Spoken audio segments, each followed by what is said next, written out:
નમસ્કાર દર્શક મિત્રો, હું છું પરમાર અનિશા. તમે જોઈ રહ્યા છો લોક સામના ન્યૂઝ.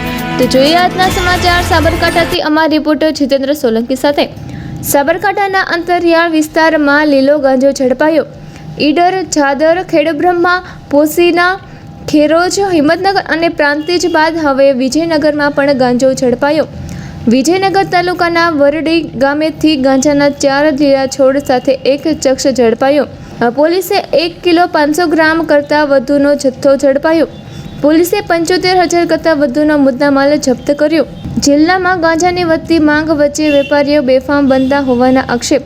નશાના કાળા કારોબાર સામે પોલીસની સે નો ટુ ડ્રગ્સ અભિયાન હેઠળ કાર્યવાહી.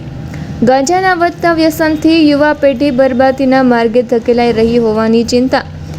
NDPS એક્ટ હેઠળ ગુનો નોંધી પોલીસે વધુ તપાસ હાથ ધરી. તો ફરી મળીશું એક નવા સમાચાર સાથે. ત્યાં સુધી જોતા રહો લોક સામના ન્યૂઝ.